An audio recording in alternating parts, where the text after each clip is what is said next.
One of the most exciting scientific findings of the past half-century has been the discovery of widespread trophic cascades. A trophic cascade is an ecological process which starts at the top of the food chain and tumbles all the way down to the bottom.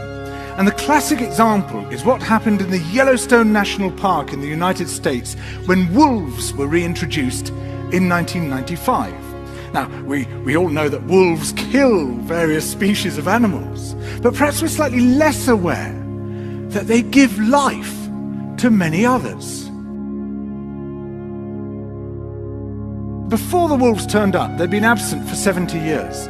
That the numbers of deer, because there was nothing to hunt them, had built up and built up in the Yellowstone Park, and despite efforts by humans to control them, they'd managed to reduce much of the vegetation there to almost nothing. They'd just grazed it away.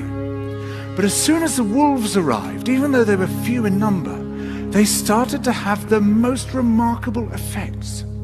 First, of course, they killed some of the deer, but that wasn't the major thing. Much more significantly, they radically changed the behavior of the deer. The deer started avoiding certain parts of the park, the places where they could be trapped most easily, particularly the valleys and the gorges. And immediately those places started to regenerate. In some areas, the height of the trees quintupled in just 6 years. Bare valley sides quickly became forests of aspen and willow and cottonwood. And as soon as that happened, the birds started moving in. The number of songbirds and migratory birds started to increase greatly. The number of beavers started to increase because beavers like to eat the trees. And beavers, like wolves, are ecosystem engineers. They create niches for other species. And the dams they built in the rivers provided habitats for otters and muskrats and ducks and fish and reptiles and amphibians. The wolves killed coyotes, and as a result of that, the number of rabbits and mice began to rise, which meant more hawks, more weasels, more foxes, more badgers. Ravens and bald eagles came down to feed on the carrion that the wolves had left.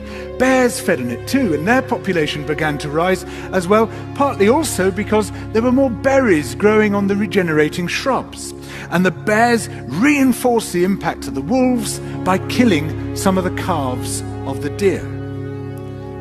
But here's where it gets really interesting.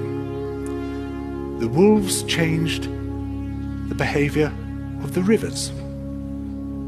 They began to meander less. There was less erosion. The channels narrowed, more pools formed, more riffle sections, all of which were great for wildlife habitats. The rivers changed in response to the wolves. And the reason was that the regenerating forests stabilized the banks so that they collapsed less often, so that the rivers became more fixed in their course. Similarly, by driving the deer out of some places and the vegetation recovering on the valley sides, there was less soil erosion because the vegetation stabilized that as well. So the wolves, small in number, transformed not just the ecosystem of the Yellowstone National Park, this huge area of land, but also its physical geography.